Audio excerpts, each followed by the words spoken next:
बिस्मिल्लाहिर्रहमानिर्रहीम। अस्सलाम वालेकुम नाजरीन। मौजूदा आईजी पंजाब डॉक्टर उस्मान साहब ने कमाल कर दिया और इसमें उनकी ज़ाहिर है मदद की हुकूमत पंजाब जो निगरान वज़ीर आला हैं। जिस तरह वो लाहौर शहर पे काम कर रहे हैं, उन्होंने पुलें बनवा दी, अंडरपास बनवा दिए और पता नहीं क्या कुछ। इसमें कोई शक नहीं है कि ये वो मकामात हैं जहाँ लाहौर के रहने वाले बासी या मुझ जैसे लोग जब ट्रैवल कर रहे होते थे अस्करी 11 से और वो जाते थे अंदरून शहर, तो बहुत ज़्यादा ट्रैफिक होती थी।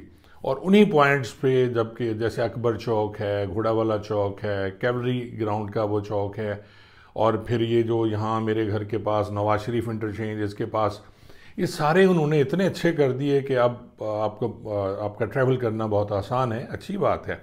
इसी तरह इंस्पेक्टर जनरल ऑफ पुलिस ने भी प्रमोशंस दी, इनामात की बौछाड़ कर दी अपने मुलाजमीन पे, और उसके साथ जो एक कंसेप्ट दिया, इतने खूबसूरत पुलिस स्टेशंस जो उन्होंने बनवाए, और इसमें सबकी मेहनत शामिल है, एसएचओज़ की है, डीएसपीज़ की है।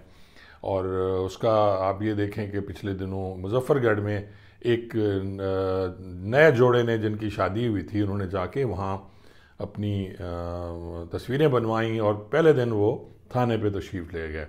इसी तरह कल मैं देख रहा था कि थाना मुमताज़ाबाद मुल्तान के एसएचओ हैं, उन्होंने एक बच्चे ने इज़हार किया कि जी मैंने अपनी बर्थडे थाने पे मनानी है, तो उन्होंने इसका बाकायदा अरेंज किया और थाने पे बर्थडे मनाई गई।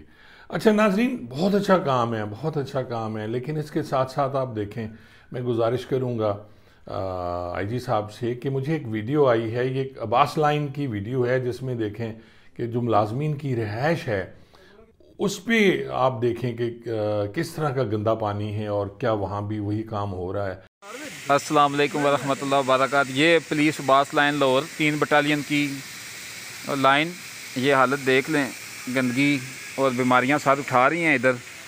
और ये साथ इतनी प्यारी मस्जिद बनी हुई है, और ये देखें गुजरने का कोई रास्ता नहीं है। ये गटर उबल उबल के बाहर आ रहे हैं।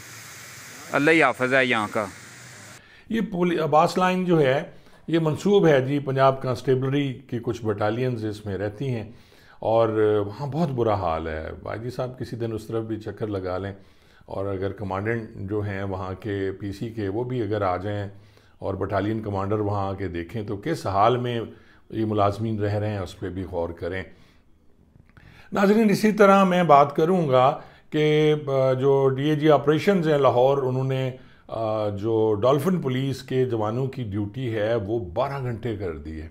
आप बताएं कि क्या ये गैर इंसानी नहीं है कि 8 घंटे की बजाय आप 12 घंटे ड्यूटी करने के लिए उन्हें 2 घंटे पहले 1 घंटे पहले घर से निकलना पड़ता है, फिर जाके अपना असला लेते हैं और फिर वहाँ से वो जाके फिर अपना मोटरसाइकिल, तो अब खैर ख़त्म ही हो गए। ये भी कमाल है हमारे हुक्मरानों का और महकमे के लोगों का कि जब डॉल्फिन पुलिस बनवाई गई तो मोटरसाइकिल तुर्की से मंगवाए गए। अब वो मोटरसाइकिल जो हैं वो ख़राब हो गए हैं, अब स्पेयर पार्ट्स नहीं हैं, वो खड़े हुए हैं। डॉल्फिन वाले मोस्टली जो मुलाजमीन हैं वो अपनी ज़ाती मोटरसाइकिल पे ड्यूटीज़ कर रहे हैं, पेट्रोल उनको नहीं मिलता, तो ज़ाहिर है वो सारा कुछ फिर आवाम से निकालते हैं। इस तरफ भी आपको तवज्जो देनी चाहिए इंस्पेक्टर जनरल ऑफ पुलिस कि जी मुलाजमीन जो 12 घंटे ड्यूटी किस तरह करेंगे। क्या इस तरह सड़कों पे सर्दी में कोई आम इंसान इस तरह ड्यूटी कर सकता है कि 12-12 घंटे वो मोटरसाइकिल पे घूमें और फिर उस पर चेक टीमें भी हो, आप उन्हें बैठने भी ना दें, आप उन्हें खाना भी ना खाने दें, उन्हें आप चाय भी ना पीने दें। तो इस तरह ड्यूटी नहीं होती। ड्यूटी आवर्स मुकर्रर करें। इतने पैसे आपने सर्फ किए इन थानों पे, बहुत अच्छी बात है कि लोगों में एक अच्छी आई, इस तरह खिदमत मरकज़ आपने बनाए। लेकिन आप ये देखें कि फ़र्दर क्या होगा, ये चलेगा कैसे। ये महकमा पुलिस है, आप देखें कि कुछ अरसे बाद जब ये चीज़ें ख़राब होना शुरू हो जाएंगी, इसके बनाने के लिए बजट कहाँ से आएगा। हर वक्त तो निगरान वज़ीर आला नहीं है ना जी, मोहसिन नकवी साहब नहीं होंगे, आप जैसे आईजी नहीं होंगे, तो फिर कहाँ से होगा। आपने तो ईमानदारी से सारे पैसे लगा दिए, लेकिन जो पिछले आईजीज़ आज तक रहे इन इतने सालों में, क्या वो उनके पास पैसे नहीं होते थे? इसी तरह होते थे, फंड्स भी इसी तरह होते थे, लेकिन खर्चे नहीं जाते थे, वो कहीं और जाते थे। और अब भी जब आप नहीं होंगे, ज़ाहिर है आपने मुस्तकिल यहाँ आईजी नहीं रहना, और ना ही मोहसिन नकवी ने यहाँ वज़ीर आला रहना है। और उसके बाद देखिएगा कि क्या कुछ आपने ऐसा सिस्टम बना दिया कि जी इन चीज़ों की मुरम्मत कहाँ से होगी, इनकी फंडिंग कहाँ से होगी, जब कोई चीज़ ख़राब होगी तो वो कहाँ से बनेगी। थानों पे तो मुहर्रिर के पास कागज़ों के पैसे नहीं होते, आपने क्या थानों पे कुछ ऐसा फ़ंड मुकर्रर कर दिया जो एसएचओ को मिलेगा और एसएचओ अपने थाने पे खर्च करेगा? तो मेरे ख्याल में इसका जवाब नहीं में है। अच्छे काम होने चाहिए, लेकिन उसके साथ साथ एक पूरा सिस्टम आप बनाना चाहिए, ना कि एक फ़र्द के जब वो काम कर रहा होता है तो वो फ़र्द तो करके चला जाता है, जो दूसरा उसकी जगह आता है वो उसको बिल्कुल ख़त्म कर देता है। यही हाल आप देखें ना कि जी अगर एक हुक्मरान आया, उसने एक काम किया, जो दूसरा आया उसने सबका उस पर तलवार फेर दी और सत्यानाश कर दिया। काम वो होने चाहिए जो आवाम की फलाह बहबूद के लिए हों और मुस्तकिल हों। आर्जी बुनियाद पे किए गए ये खुशनुमा बंगले, ये खुशनुमा इमारतें, इनकी मेंटेनेंस कैसे होगी?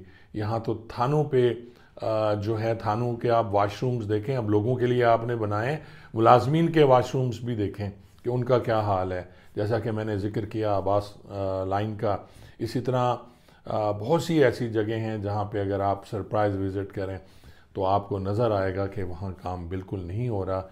सिर्फ थानों के जो इनिशली उनके इस्तकबालियाँ हैं जहाँ लोग जाके बैठते हैं, सिर्फ वहीं एसएचओ का रूम आप बना दिया, आपने एक सिटिंग रूम बना दिया और करोड़ों अरबों रुपए इस पर खर्च हो गए। लेकिन फर्दर क्या होगा इसका कोई इल्म किसी को नहीं है। कल क्या होता है ये फिर आप भी यहाँ, मैं भी यहाँ।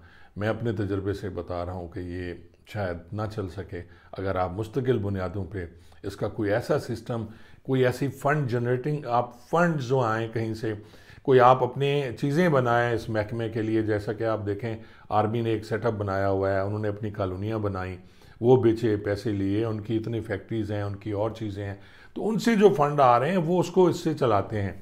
हमारे यहाँ तो आपने लगा दिए, जनाब आ गए आ गए आ गए, और जब उसके बाद ख़त्म हो जाता है मामला तो फिर हम देखते रह जाते हैं। बहुत बहुत शुक्रिया।